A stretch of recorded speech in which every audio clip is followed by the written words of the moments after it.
ओम शांति, ओम शांति, ओम शांति।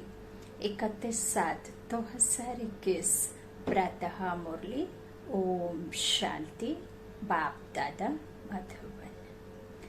आज मीठे मीठे प्यारे प्यारे शिव बाबा ने मीठे मीठे प्यारे प्यारे बच्चों से कहा, मीठे बच्चे, तुम्हें नशा होना चाहिए कि हमारा बाबा आया है हमें विश्व का मालिक बनाने। हम उनके सम्मुख बैठे हैं। प्रश्न है, कर्मों की गुहागति को जानने वाले कौन से पुरुषार्थ अवश्य करने हैं? उत्तर में बाबा ने कहा, याद में रहने का, क्योंकि उन्हें पता है कि याद से ही पुराने हिसाब किताब चुकतू होने हैं। वे जानते हैं कि आत्मा अगर पुराने हिसाब किताब कर्म भोग चुकतू नहीं करेगी तो उन्हें सजाएं खानी पड़ेंगी और पद भी भ्रष्ट हो जाएगा। पुनर्जन्म भी ऐसा ही होगा। आप भले एक शरीर छोड़ दूसरा लेते हैं, आत्मा के साथ संस्कार जाते हैं। ऐसा नहीं है कि शरीर के साथ आपके पुराने हिसाब किताब जलकर भस्म हो जाते हैं।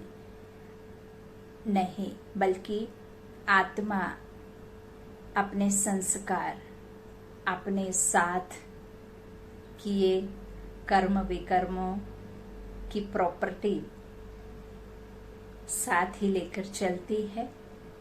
और जो दूसरा जन्म, दूसरा तन रूपी कपड़ा धारण करती है, तो आत्मा के वही संस्कार फिर से चलने शुरू हो जाते हैं।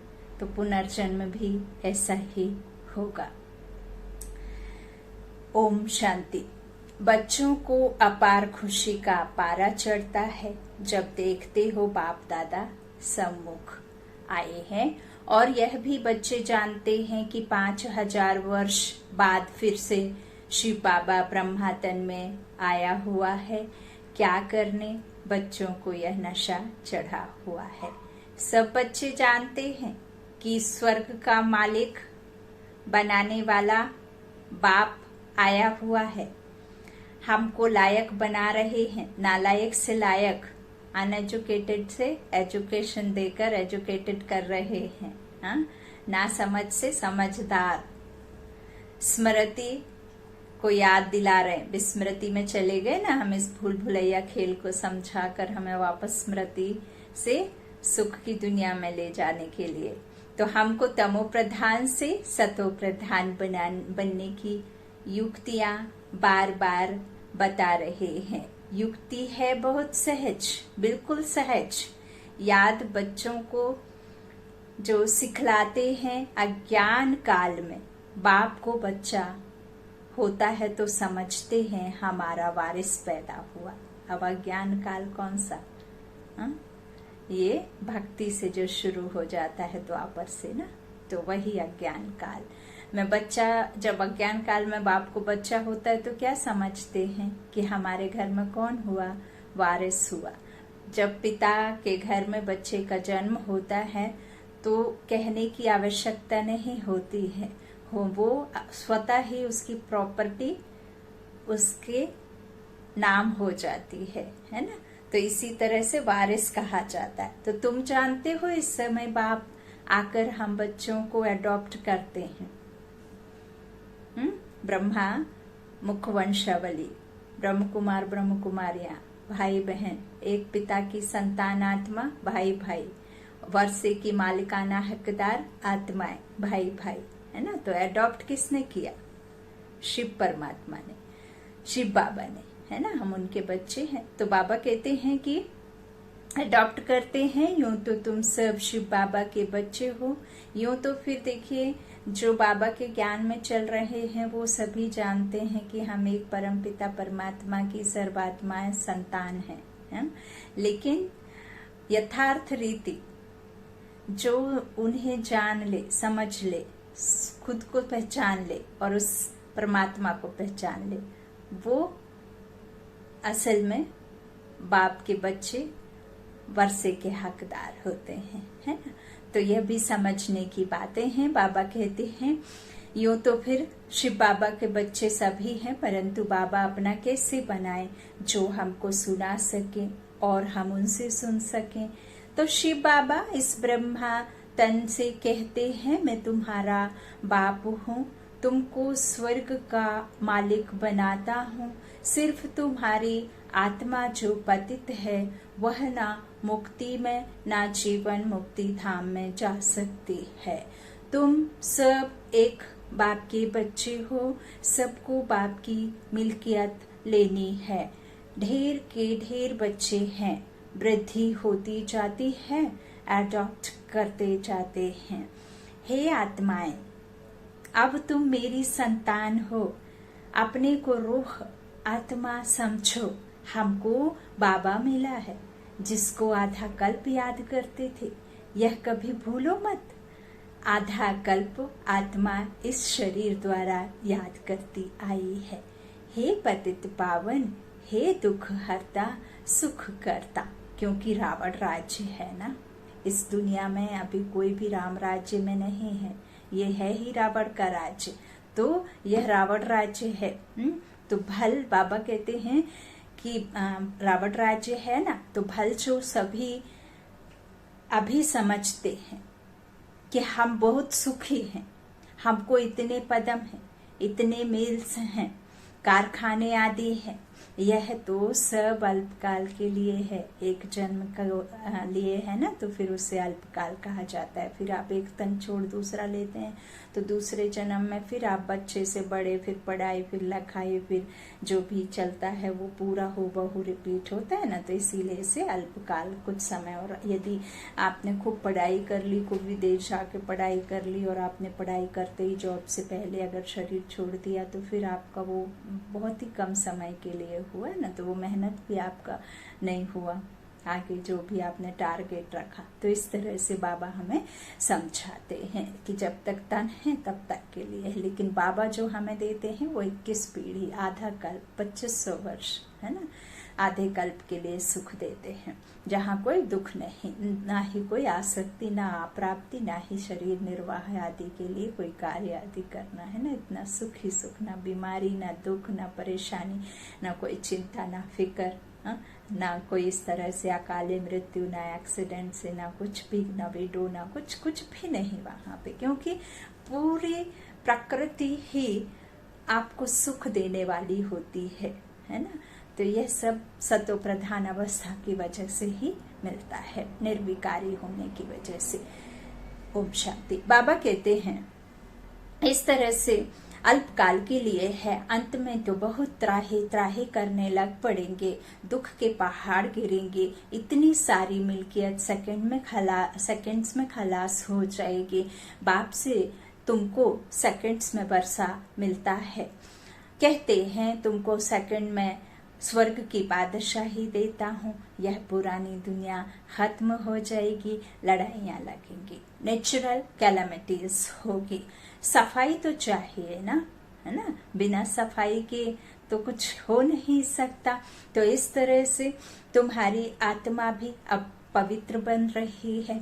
बाप दादा दोनों समझ सकते हैं बच्चे कितनी मेहनत करते हैं। बाप से वर्षा पाने की मेहनत बिल्कुल थोड़ी देते हैं। बाप तो बिल्कुल ही कहते हैं ना, बाप से वर्षा पाने की मेहनत बिल्कुल थोड़ी देते हैं। तो अपने को आत्मा समझ बाप को याद करो, है ना।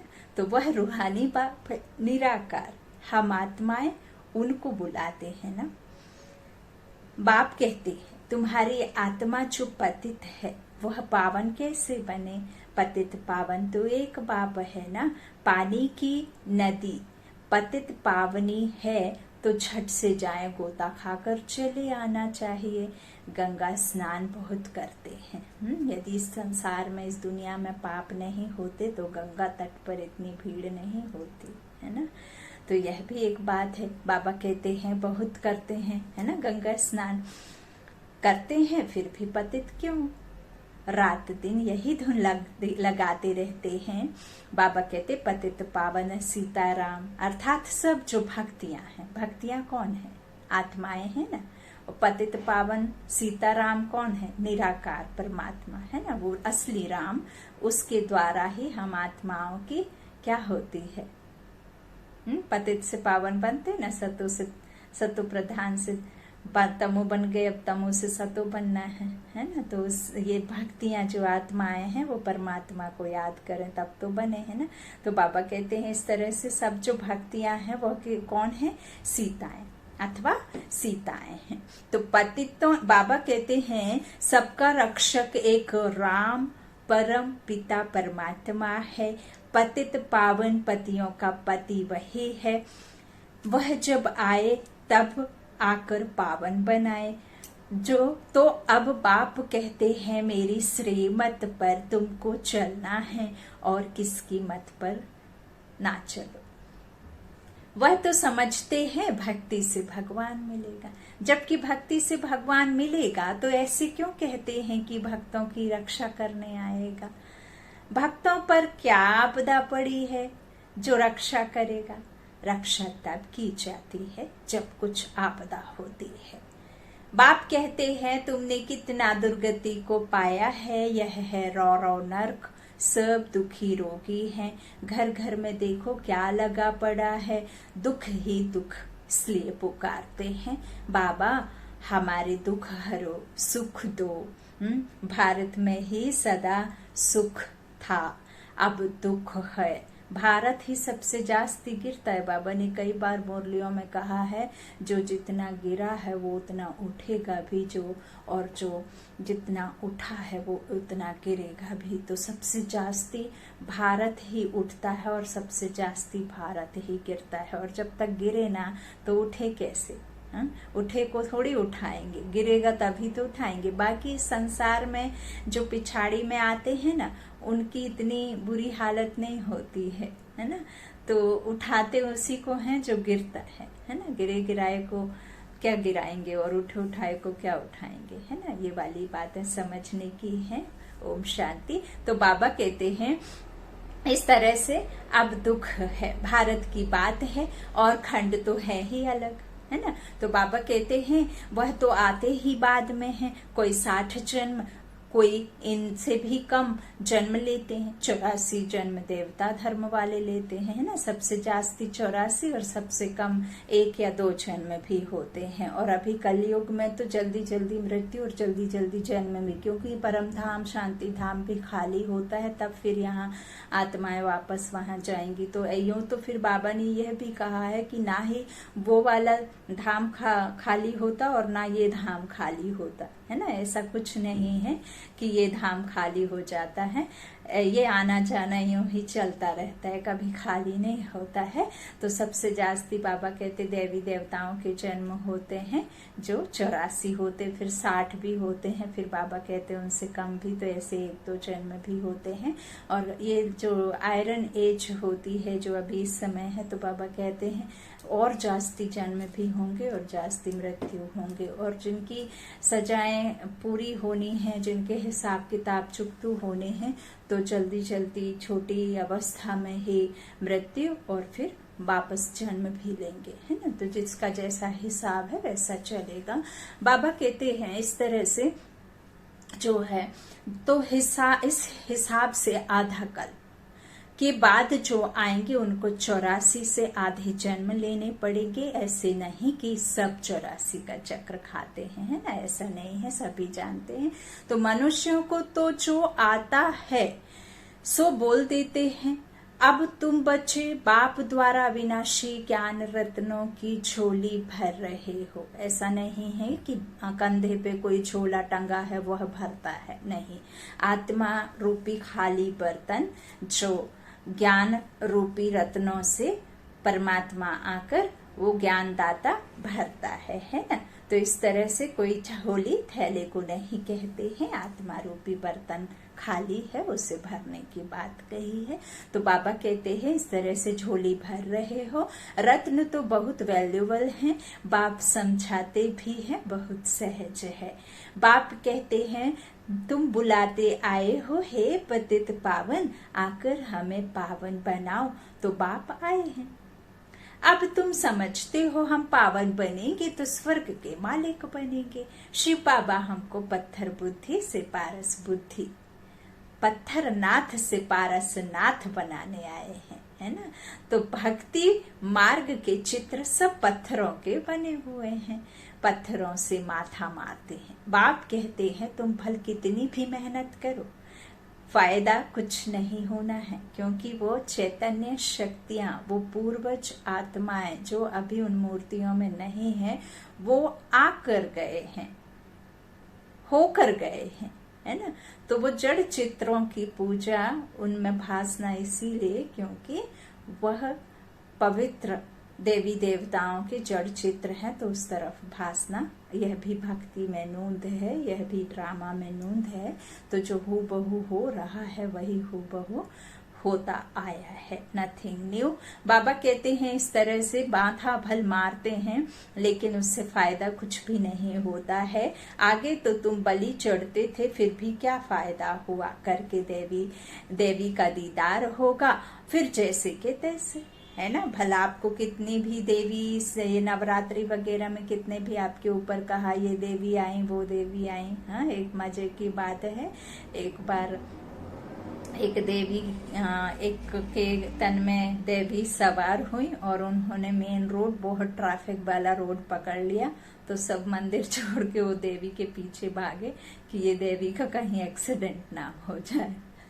तो ये भी एक फनी है दुनिया का कि लोग फन के लिए किसी को भी नहीं छोड़ते हैं, तो फिर सब देवी के पीछे भागे कि उनका एक्सीडेंट ना हो जाए। उनमें देवी की आत्मा आए हैं, उन्होंने मेन रोड पकड़ लिया।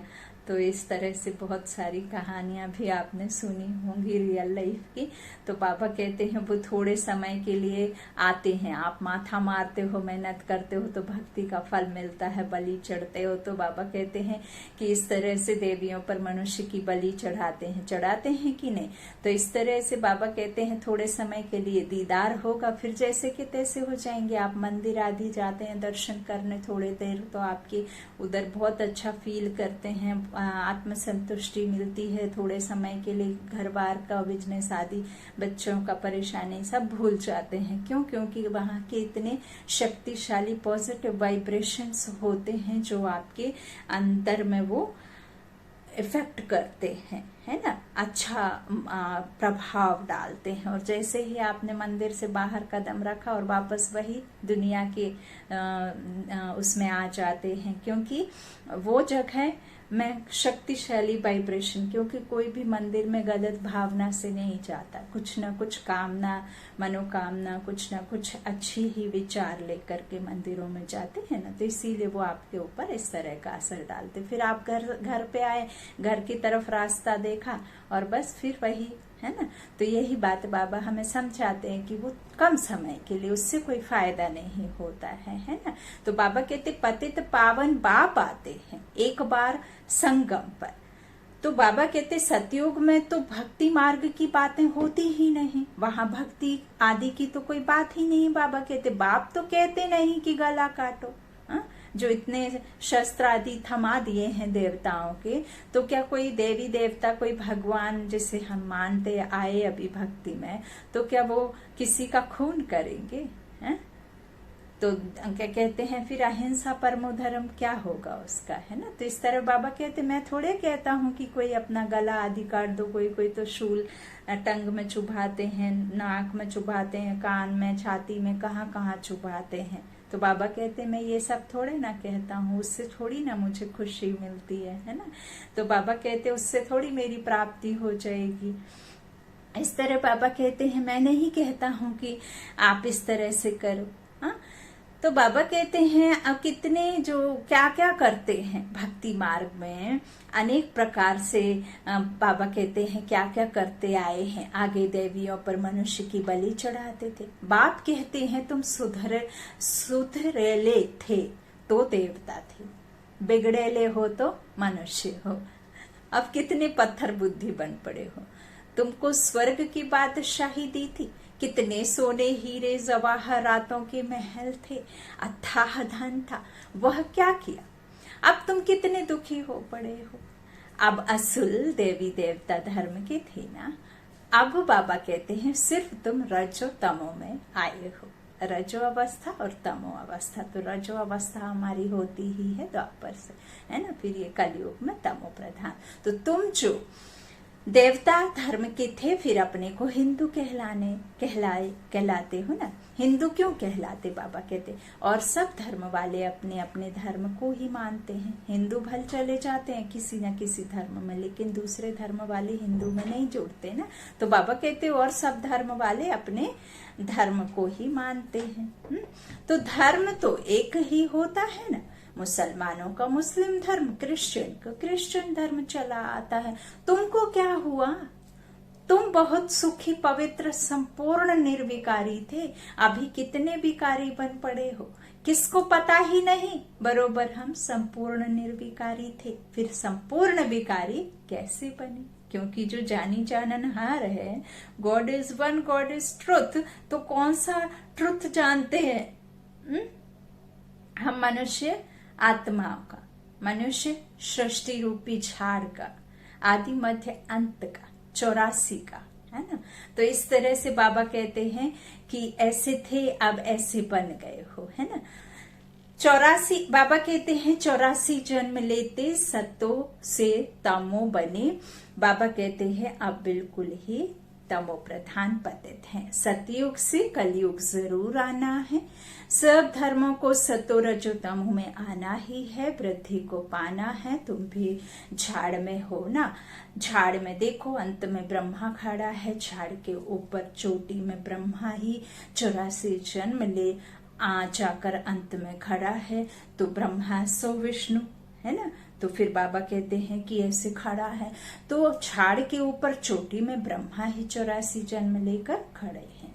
तुम भी जो नीचे ब्राह्मण बैठे हो, है ना, नीचे जड़ में और फिर तना ऐसे जाता है ना, तो देखा आपने पेड़। तो बाबा कहते हैं इस तरह से जो नीचे है ब्राह्मण बैठे हो, फिर वही अंत में पतित शूद्र बने हो, है? कोई नई बात नहीं है। फिर नीचे राजयोग सीख रहे हो, तुम भी शूद्र थे, अब ब्राह्मण बने हो। यह बड़ी समझने की बातें हैं। बाबा कहते अभी झाड़ में बहुत अच्छी समझानी है।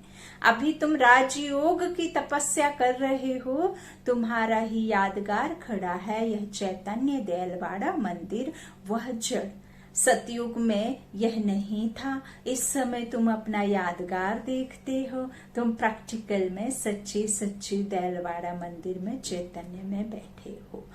स्वर्ग की स्थापना हो रही है, फिर स्वर्ग में आएंगे तो यह मंदिर आदि कुछ होंगे नहीं। यह मम्मा बाबा और हम बच्चे बैठे हैं, हूबहू यह तुम्हारा मंदिर है। नाम ही रखा है मधुबन, चैतन्य देलवाड़ा मंदिर। फिर जब भक्ति मार्ग शुरू होगा तो फिर यह मंदिर वापस से बनाएंगे। बाप ने तुमको बहुत धनवान बनाया था, तो तुम ही फिर उनका मंदिर बनाते हो, है ना। शुरुआत में शिवालय ही, शिव मंदिर ही बनते हैं, क्योंकि उन्होंने ही सबसे ज्यादा जो मंदिर में विराजमान देवी देवता बनाया। तो गॉड की रचना हम थे तो गॉड को ही याद किया सबसे पहले। तो शिव का बाबा कहते उनका मंदिर बनाते हो, है ना। तो धनवान बनाया था, इसीलिए अब शिव का मंदिर एक नहीं बनाते हैं, सब बनाते हैं, यथा योग यथा शक्ति।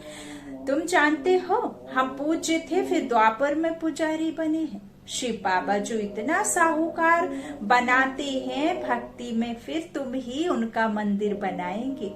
इन बातों को अभी ही तुम जानते हो, तो अब पुरुषार्थ कर फिर राजाओं का राजा बनना चाहिए। सतयुग में कहा जाता है महाराजाएं, त्रेता में कहा जाता है राजा, है ना, जहाँ चंद्रवंशी राम सीता। तो इस तरह से फिर दुनिया पतित बनती है, तो महाराजाएं भी पतित, राजाएं भी पतित होते हैं। वह निर्विकारी महाराजाओं का मंदिर बनाकर पूजते हैं। पहले पहले शिव का मंदिर बनाते हैं, फिर देवताओं का मंदिर बनाते। खुद ही मंदिर बनाकर पूजते हैं, है ना, खुद ही आपे ही पूजे आपे ही पुजारी। तो बाबा कहते हैं इस तरह से 84 जन्म तो भोगते हैं ना। बाबा कहते हैं आधा कल्प तुम पूज्य, फिर आधा कल्प पुजारी बनते हो, है ना। तो बाबा कहते हैं मनुष्य फिर समझते हैं भगवान आपे ही पूज्य आपे ही पुजारी हैं। सब कुछ आपे ही देते हैं, आपे ही छीन लेते हैं। ऐसे भी कहते हैं कि भगवान ही दुख भगवान ही सुख देता है? तो बाबा कहते हैं मैं सुख देता हूँ लेकिन दुख नहीं देता हूँ। दुख तो तुम्हें रावण देता है। रावण राज्य में आकर जब तुम देवी देवता मनुष्य बन जाते हो, काम चिता पर बैठ काले हो जाते हो, तो तुम्हारे ही कर्म विकर्म बनते हैं, तो फिर तुम्हें दुख होता है। मैं दुखी नहीं करता हूँ, ना ही मैं दुख देता हूँ। यदि मैं दुख देता होता तो मैं भी वो दुख का फल भोगता, है ना। फल मिलता ना जो दुख देता है। तो हम ही पूज्य से पुजारी, हम ही काम चित्ता पर, हम ही जन्म मरण में आते, हम ही सीढ़ी उतरते, तो हमारे साथ ही ऐसा होता। वो परम पिता परमात्मा एवर प्योर, जन्म मरण से न्यारा, वो सिर्फ और सिर्फ सुख देता है ना, सुख दाता है, ज्ञान दाता है।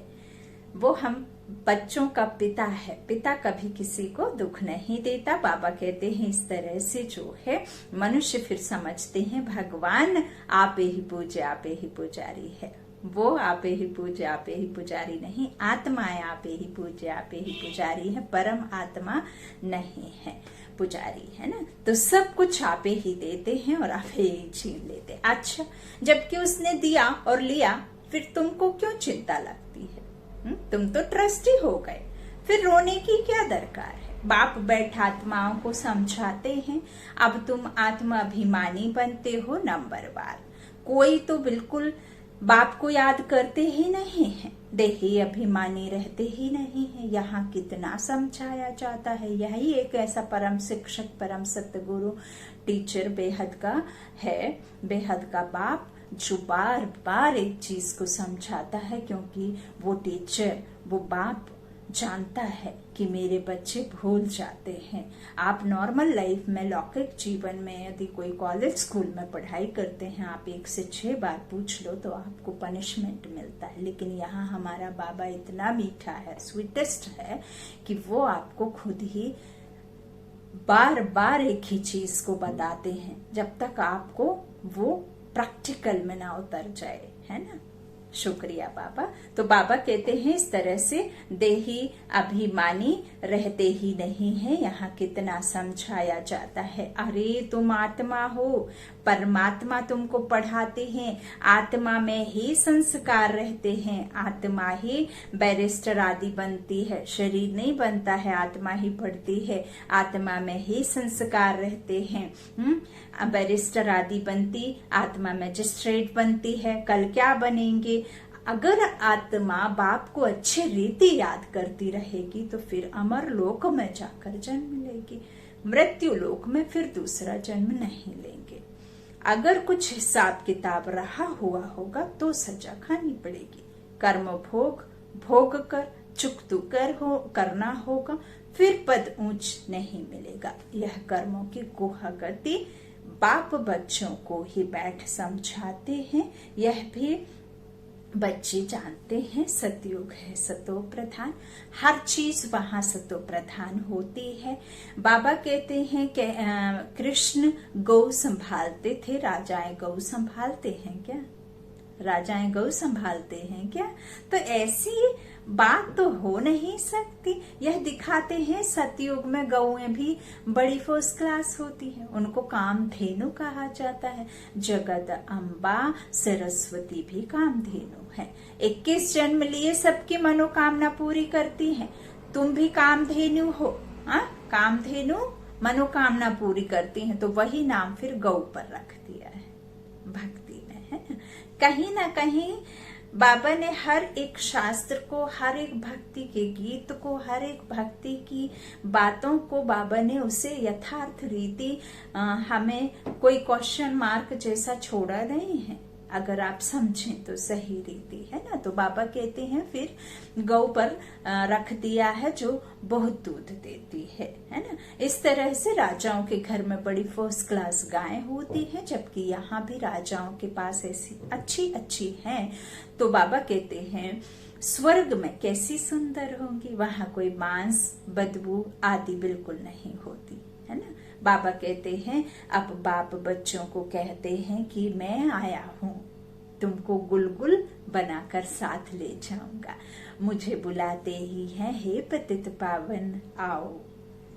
पतित दुनिया पतित शरीर में आओ, यह है पतित वह है पावन फरिश्ता। भेंट दिखलाते हैं, तुम भी पतित से ऐसा पावन फरिश्ता बनेंगे।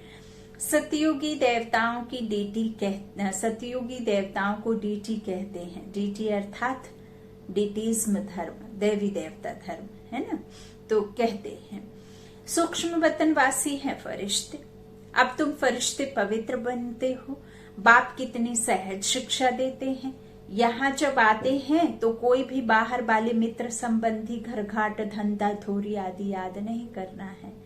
बाप के सम्मुख आए हो तो बिंदु समझ सिंधु को याद करना है। हाँ, तो इस तरह से बाप के सम्मुख आए हो ना, तो यहाँ आए ही हो योग की कमाई करने, तो इसमें लग जाना चाहिए। याद करने आए तो याद में ही रहना है। अच्छा, बाप दादा का याद प्यार। मीठे मीठे सीखी लाधे बच्चों प्रति माता पिता बाप दादा का याद प्यार और गुड मॉर्निंग। रूहानी बाप की रूहानी बच्चों को नमस्ते। हम रूहानी बच्चों की रूहानी माता पिता बाप दादा को याद प्यार और गुड मॉर्निंग। शुक्रिया बाबा, मीठे बाबा, प्यारे बाबा, सबका साथी, सबका सहारा, मेरा बाबा, तेरा बाबा, सबका बाबा। धारणा के लिए मुख्य सार। पहला, बाबा ने कहा सजाओं से मुक्त होने के लिए पुराने सब हिसाब किताब योग बल से चुकतू करने हैं, याद से है ना। योग बल मतलब सिंहासन पर बैठकर ऐसे हाथ का ऐसे रखकर ऐसे रखकर ऐसे रखकर पैर के ऊपर पैर रखने की कोई बात नहीं है। याद, परमात्मा की याद, आत्मा निश्चय कर, है ना। तो इस तरह से योग बल से चुकतू करने हैं। ट्रस्टी होकर सब कुछ संभालना है। हमारे पास जो भी है सब कुछ उस दाता का दिया हुआ है, उस दाता को ही देना है। सिर्फ मन से नहीं, शिद्दत से सौंप देना है, पूरे से सौंप देना है, सचमुच सौंप देना है। अभी अभी कहा आपका है और फिर तुरंत ही कह दिया कि मेरा है, ऐसे नहीं है ना। तो बाबा कहते हैं सब कुछ ऐसे संभालना है, ट्रस्टी होकर किसी भी बात की चिंता नहीं करनी है, आत्म अभिमानी बनना है।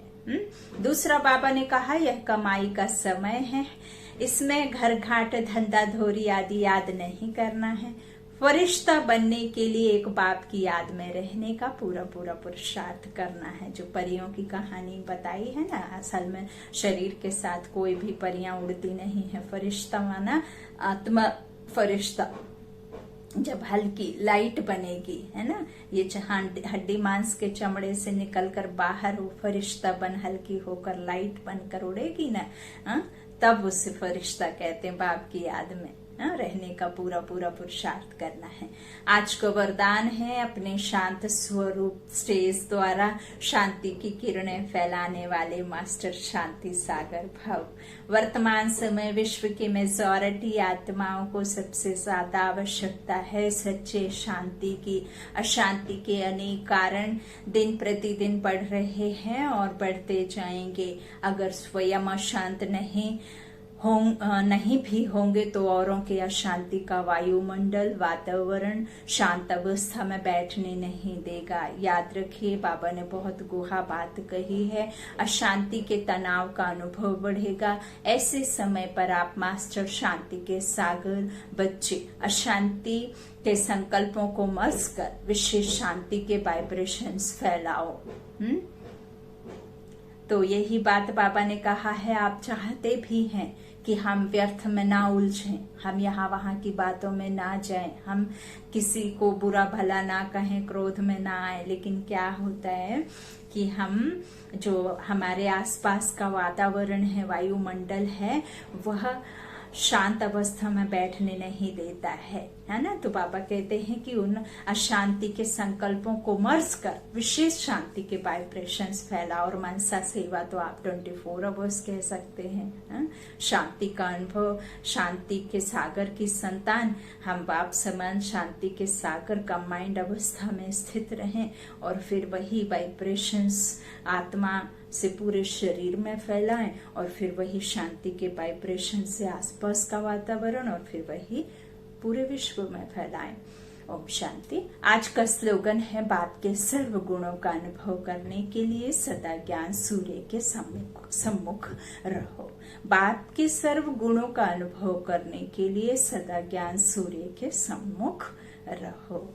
ओम शांति। ओम शांति।